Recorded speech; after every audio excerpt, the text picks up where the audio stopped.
terrestre, corpo celestial, corpo glorificado.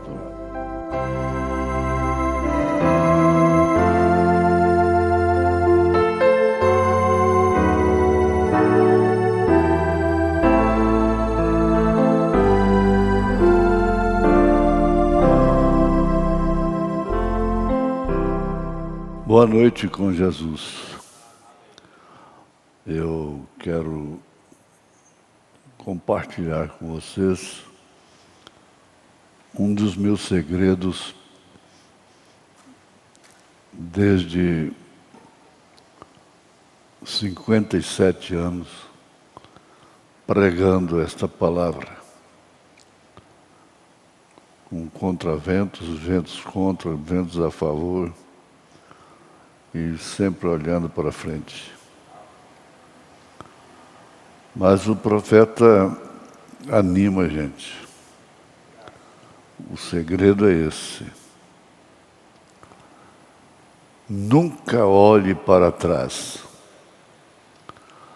Olhe para frente. Continue olhando para frente. Esse é um segredo.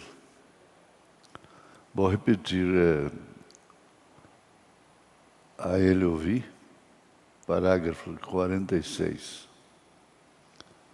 Nunca olhe para trás. Olhe para frente. Continue olhando para frente. Continue olhando para frente. Isso anima igrejas, que não sei quantas estão em conexão, porque eu não sei. E pastores, evangelistas, olhem para frente. Pode o vento estar soprando contra. Olhe para frente. Nós vamos ver aqui em São Mateus, capítulo 25, onde foi anunciado. E eu quero ler todo o texto que o irmão Brana cita.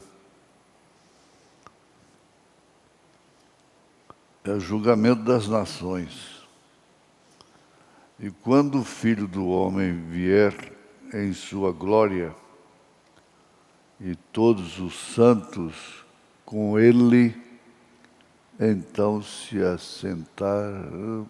assentará no trono da sua glória. E todas as nações serão reunidas diante dele, e apartará uns dos outros, como o pastor apara nos bodes as ovelhas. E porá as ovelhas à sua direita, mas os bodes à esquerda. Então dirá o rei aos que estiverem à sua direita: vinde, benditos de meu Pai, possuí por herança o reino que vos está preparado desde a fundação do mundo, porque tive fome e me deste de comer, tive sede e me deste de beber, era estrangeiro e hospedaste-me, estava nu e vestiste-me, adoeci e visitaste-me, estive na prisão e me fostes me ver. Então os justos lhe responderão, dizendo: Senhor, quando te vimos com fome e te demos de comer, ou com sede te demos de beber? E quando te vimos estrangeiro e te hospedamos, ou nu e te vestimos? E quando te vistes enfermo ou na prisão e fomos ver-te? E respondendo o rei, lhes dirá: em verdade vos digo, e quando o fizeste a um destes meus pequenininhos, ou pequeninos irmãos, a mim o fizeste. Então dirá também aos que estiverem à sua esquerda: apartai-vos de mim, malditos, para o fogo eterno, preparado para o diabo e seus anjos.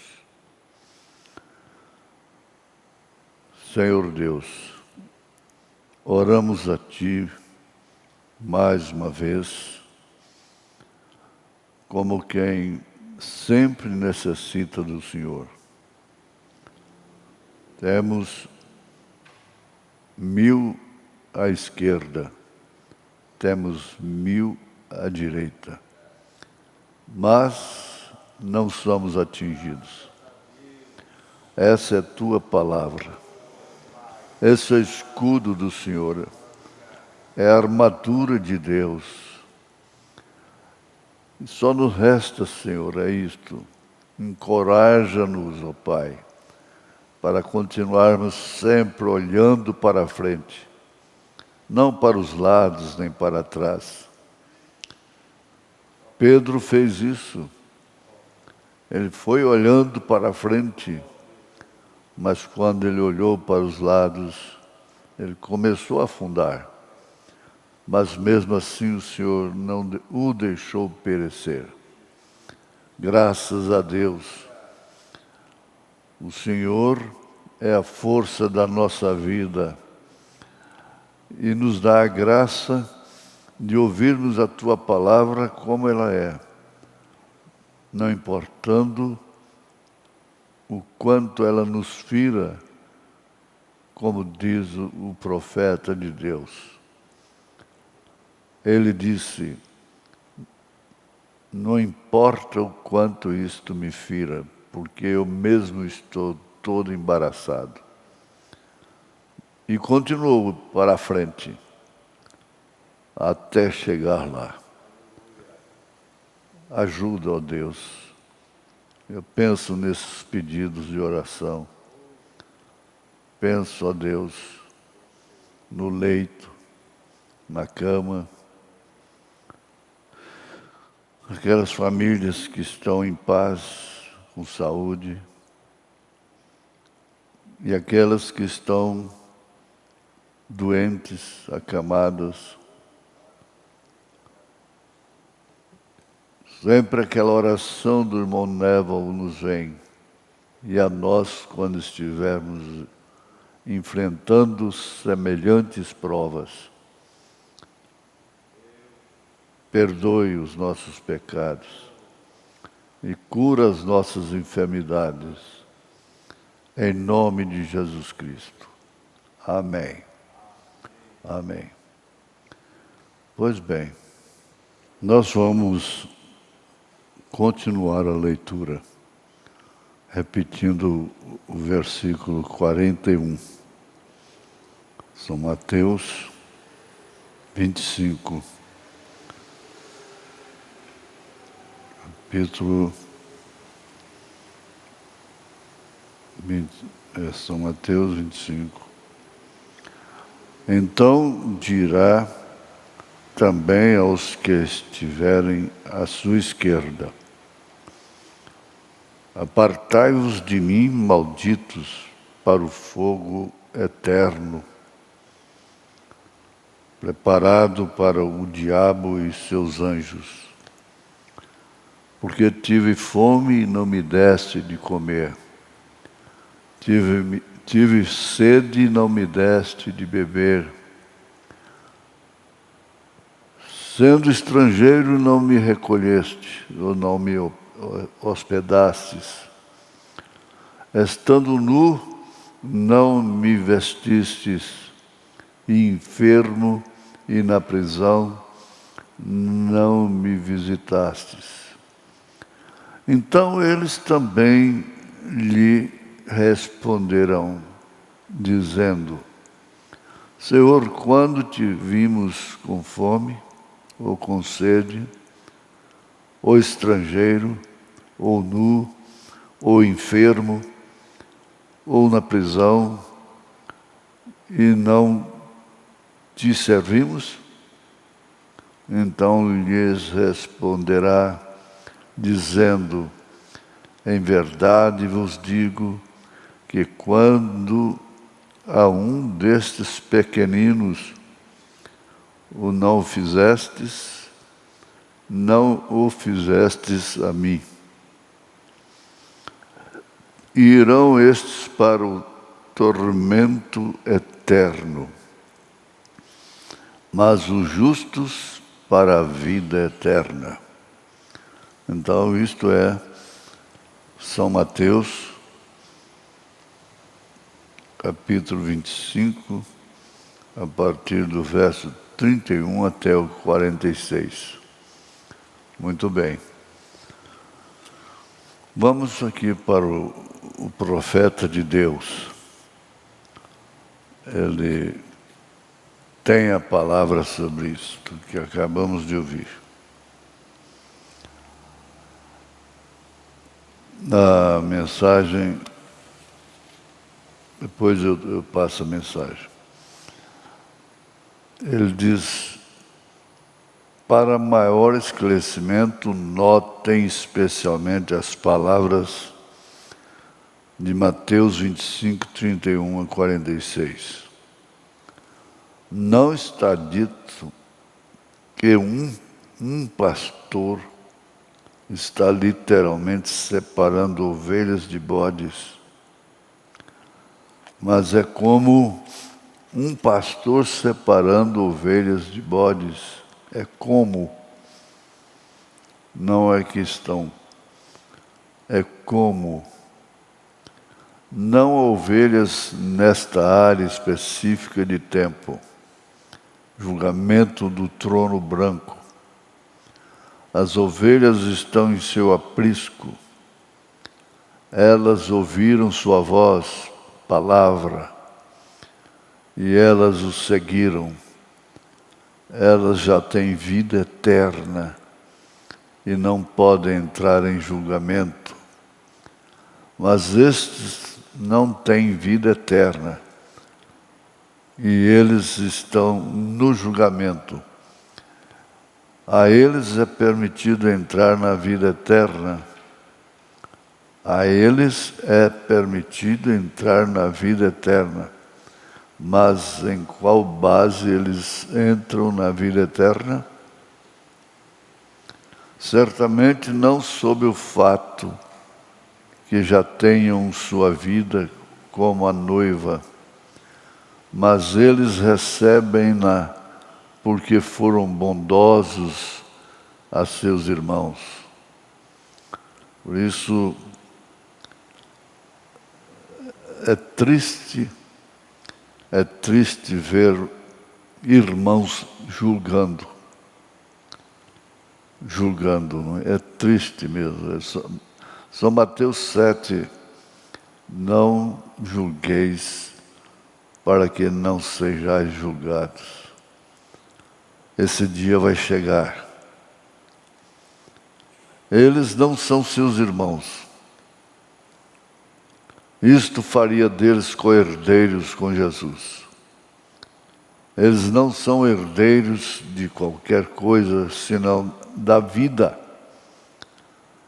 Eles não compartilham do trono, etc. Com ele, seus nomes devem estar no livro da vida e não removidos.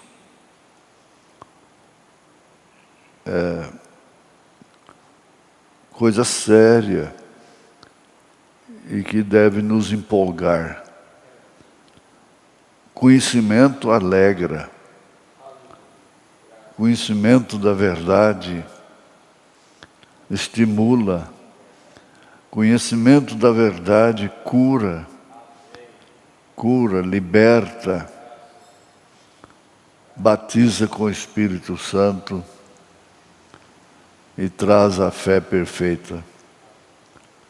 Agora, por causa de seu amor ao povo de Deus, eles são reconhecidos e salvos. Vou repetir. Agora, por causa de seu amor ao povo de Deus, copinho d'água é muito melhor do que qualquer outra coisa. Eles são reconhecidos e salvos por serem tementes, dedicar amor ao povo de Deus. Veja só, existe essa classe para aqueles que não são eleitos para a noiva de Jesus Cristo. É chamada salvação comum. Sem dúvida, estes serviram e ajudaram os filhos de Deus. Vamos repetir. Sem dúvida, eles serviram e ajudaram os filhos de Deus. Os filhos de Deus, sendo ajudados, isso traz bênção para quem serve, para quem ajuda. Talvez como Nicodemos e Gamaliel, eles permaneceram ao lado dos filhos em tempo de tribulação.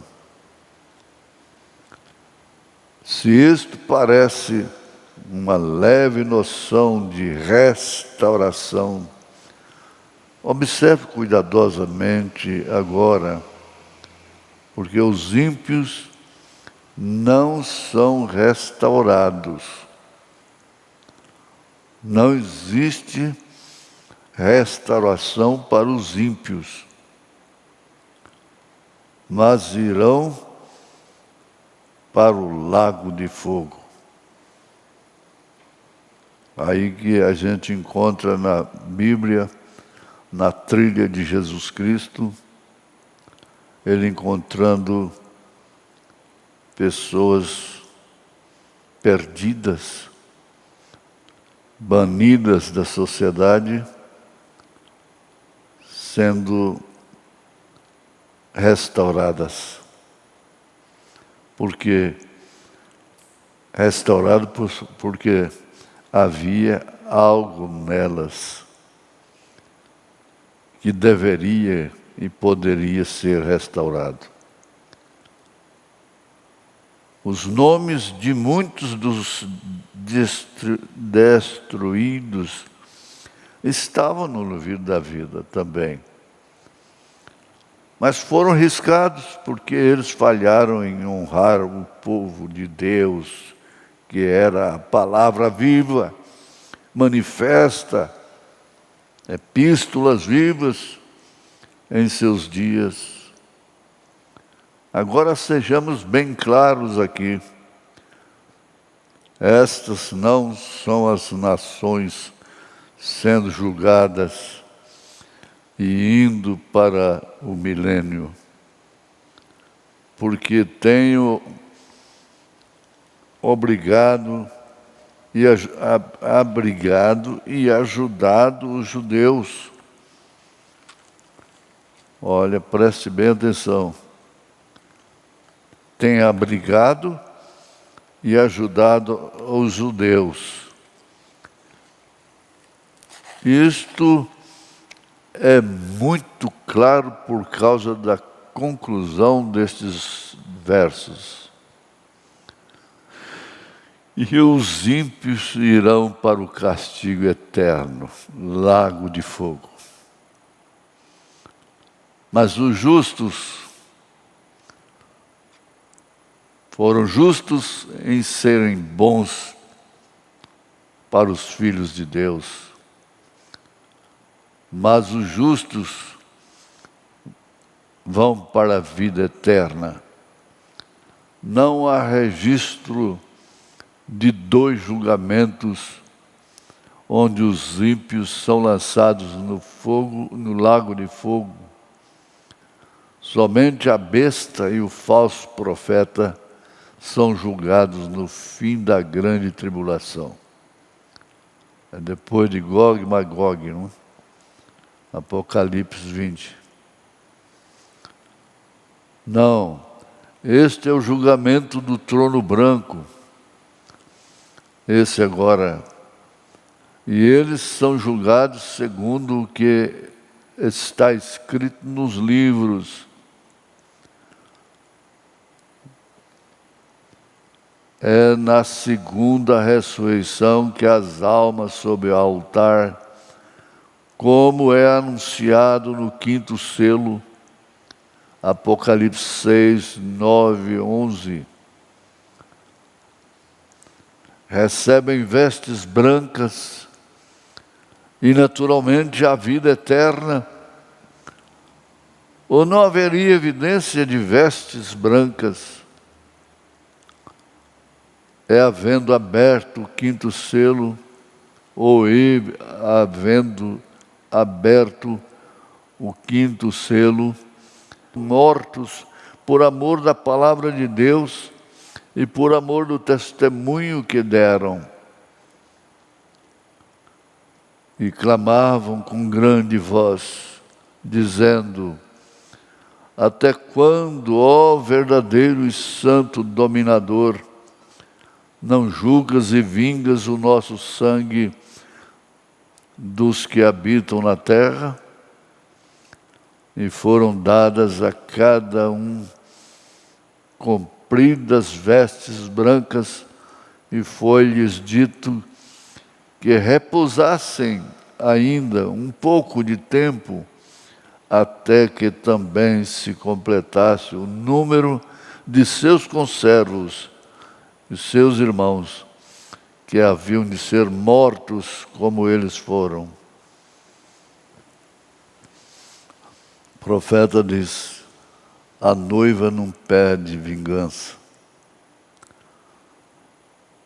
Esses completam os 144 mil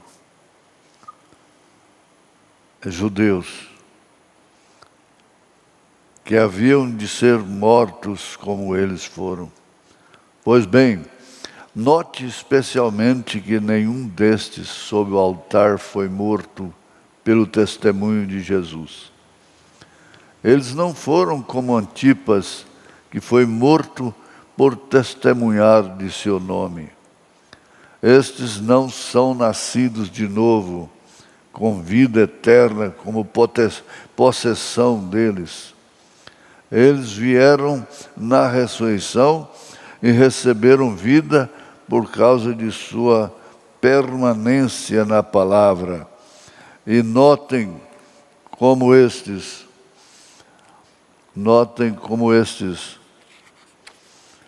veja aqui.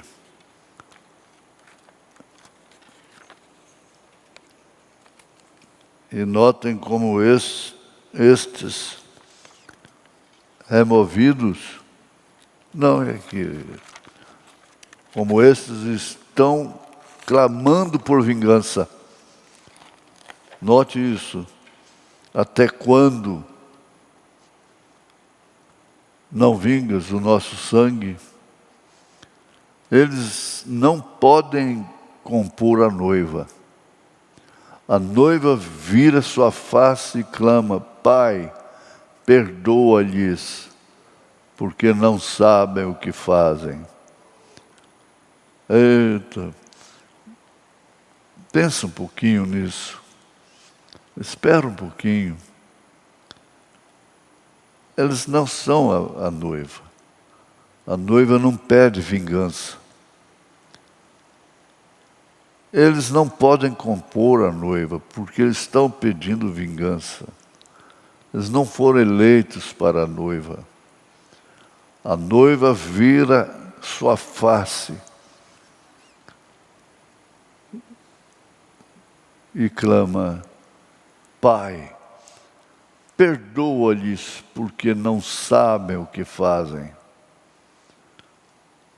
Você já fez esta oração por alguém que te ofende, que te calunia, que te difama, que te acusa? Nós sabemos que Satanás é acusador.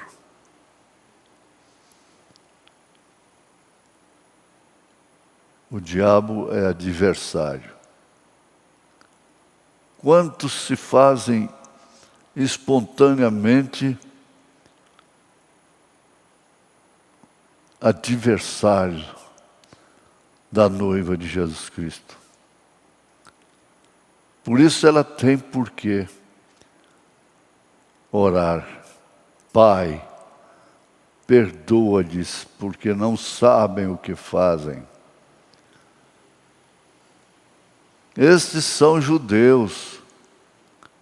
Eles têm de ser, porque eles estão no 5º selo. Aqueles que estão debaixo do altar. Eles têm de ser, porque eles estão no 5º selo. E é no 4º selo que a noiva gentia é levada no rapto. O que é que estamos esperando mais?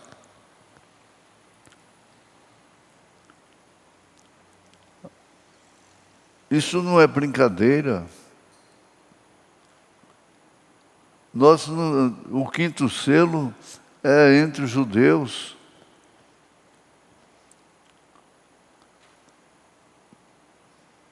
O 6º selo é acontecimento na terra e nos céus. Mas a estas alturas, a noiva gentia é levada no rapto. Antes, é no 4º selo. Assim, estes judeus não são nascidos de seu espírito. Eles nem sequer creem em Jesus, que Jesus é o Messias. Mas como eles foram cegados por Deus por causa dos gentios, veja só, os gentios tão arrogantes, os pseudos intelectuais, que buscam causas e querem vencê-las. Eles foram cegados por Deus por causa dos gentios. Deus deu-lhes a vida eterna na base de que, embora eles não pudessem vir a Ele, foram verdadeiramente fiéis a toda a palavra que conheciam e morreram por ela quando multidões morreram sob Hitler, Stalin, etc. E morrerão ainda. Eles ainda morrerão. Dentro do mesmo quadro. É na segunda ressurreição, quando as 5 virgens nécias ressurgirão. Notem que elas eram virgens. Elas não tinham o Espírito Santo, assim deixaram de estar na noiva. Elas não tinham o Espírito Santo. Sendo virgens, não deitaram com os reis da terra, com o mundo, com a vaidade, com a soberba. Eram virgens. Elas não tinham o Espírito Santo. Assim, então, deixaram de subir com a noiva, com as prudentes. Quando as 5 sábias que tinham azeite se tornaram uma parte desta noiva. Mas é bom isso aqui, viu? Elas não tinham o Espírito Santo, as virgens negligentes, nécias, mas eram virgens. Né? Assim deixaram de estar na noiva. Quando as 5 sábias que tinham o azeite é o Espírito Santo, se tornaram uma parte dessa noiva. Mas estas pessoas, sendo um povo separado, você é separada, você é separado, e isso tem preço. É abnegação.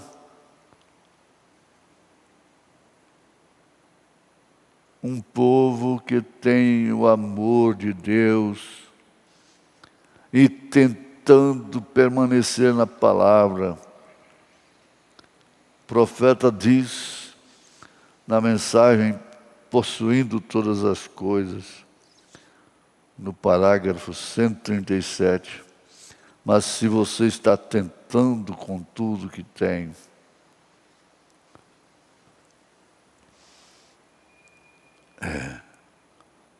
tentando permanecer na palavra, lutando, Ele quer te encontrar assim, não acomodado, mas lutando para estar na palavra. E como faz isto? Lendo a palavra, orando e tendo vigilância, tendo sabedoria, vendo as coisas de longe. Pedro diz que aqueles que não têm a estatura do varão perfeito, nada veem ao longe, não percebem. Quando chega a ver, já foi tomado conta. O povo que tem o amor de Deus e tentando permanecer na palavra segundo o que conheciam dela, preste atenção, segundo o que conheciam dela. A mulher conhece a palavra no que diz respeito às mulheres. Conhece 1 Timóteo 2, a partir do verso 9. Conhece 1 Pedro, capítulo 3. E os homens também, pela mesma forma, tentando permanecer na palavra. Isso tem tentações, tem falhas, tem... Não, ele disse, olha, aquele pai pegou uma tora de madeira e ele saiu e disse para o filho dele, um filho pequeno, meu filho, corta esse pau aqui, essa tora de madeira. O que era impossível para o filho. Mas quando ele voltou, ele ficou admirado, o pai. A madeira estava toda riscada, picada assim, só a marcazinha do machado. Ele estava tentando, o profeta conta isso, para ilustrar isto, tentando. Ele disse, ele tem que te encontrar tentando. Mesmo que você não consiga cortar a tora de madeira, mas o Pai vai te encontrar tentando. tentando obedecer a palavra, tentando permanecer na palavra, segundo o que conheciam dela. Por isso, e conhecereis a verdade, e a verdade vos libertará. E sendo uma ajuda no trabalho do Senhor, ressurgirão no fim do tempo. E glória! É bom você sentir que está trabalhando para essa noiva. É bom. Pode ouvir naquele dia: Pai, Ele parou por mim lá na terra. Pai, ela parou por mim lá na terra.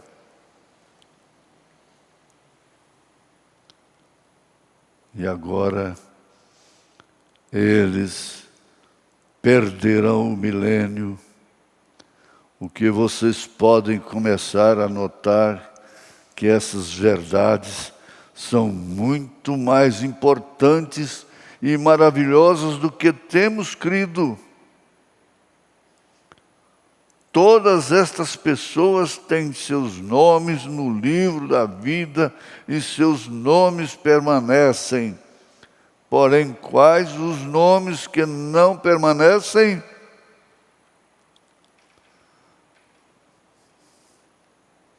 Aqueles do sistema mundial de igrejas que combatem a noiva.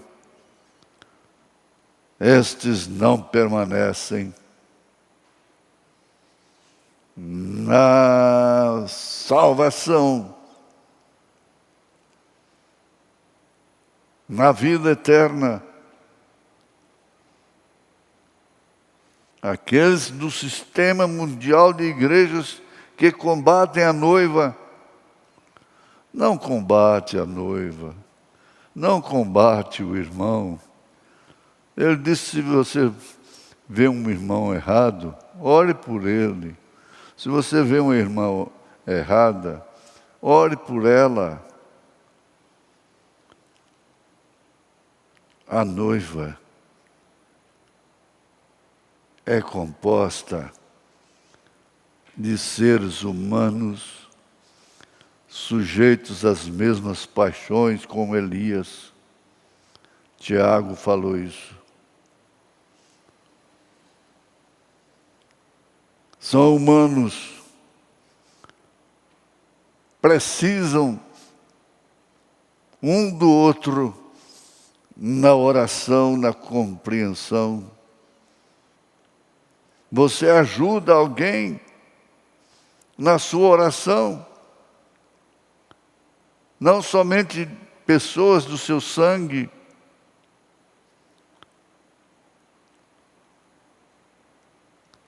Então vamos repetir.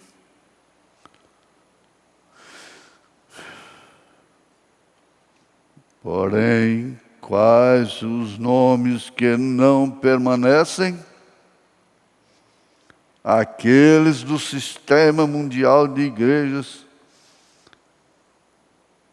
que combatem a noiva, combate por causa do batismo em nome do Senhor Jesus Cristo. Combatem por causa da unidade de Deus, Pai, sobre nós, Filho conosco, Espírito Santo em nós. Combatem mal. É muito triste saber que a pessoa está combatendo contra a noiva de Jesus Cristo. Porém, quais os nomes que não permanecem?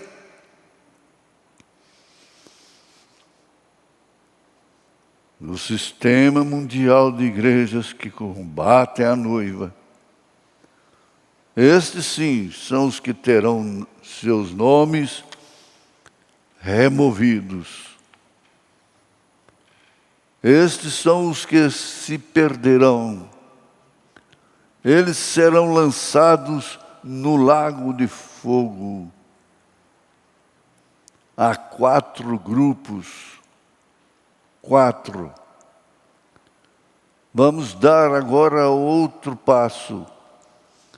Antes, porém, de fazê-lo, deixem-nos recapitular nosso caso até aqui. Primeiro de tudo, sabemos com toda segurança que o propósito de Deus se firma na eleição. Então você vai em Efésios capítulo 1 e vai lendo, e você vibra com a eleição e com a predestinação. A eleição falando de onde você veio, e a predestinação falando para onde você está indo. Na verdade, você está indo para o mesmo lugar de onde você veio. É muito maravilhoso. Se firma na eleição. Foi proposto nele mesmo. Foi propósito de Deus. Foi propósito de Deus gerar um povo com Ele mesmo, que seria a noiva palavra. Isso aí foi um propósito de Deus. Não temos nenhum mérito, não somos melhores do que ninguém. Às vezes carregamos o Romanos 7 nas nossas costas, mas também carregamos o Romanos 8. Você fica como Sara, quando ouviu Elohim falando que Abraão teria um filho com ela. E ela começou a sorrir daquilo. Sorrir da sua condição. Ela não tinha condição. Abraão estava seco, ela estava seca. Não estavam pulando, gritando. Ela estava seca. Mas aquilo era verdade. Aquilo foi cumprido. E isto aqui é verdade. Ele teve prazer de compor essa noiva eleita, noiva palavra. Ela foi escolhida antes da fundação do mundo, nele. Ela foi pré-conhecida e amada antes mesmo de ter sido gerada durante as eras sobre a terra. Espera aí. Anima, levanta, doente. Isso é encorajamento. Ela foi pré-conhecida e amada antes mesmo de sido gerada durante as eras sobre a terra. E nós estamos vivendo a última era. Não é de admirar que aconteça tanta contradição, tantas provas.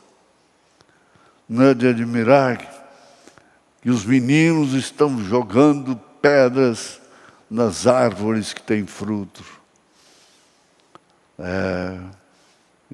Saudosa irmã Cotinha Batista, que acompanhava o programa, acompanhava esse ministério.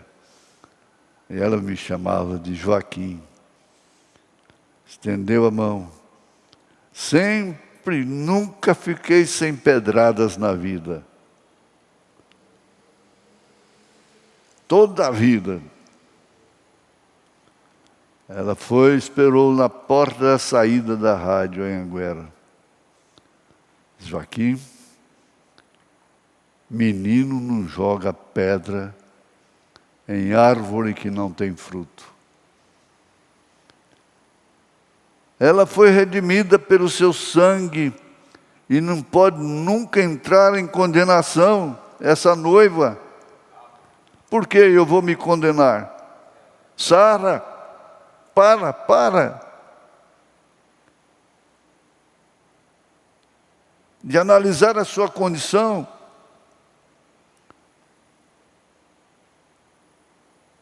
Ela não pode nunca estar no julgamento por causa de não poder ser imputado a ela. Romanos 4:8. Bem-aventurado o homem a quem o Senhor não imputa pecado.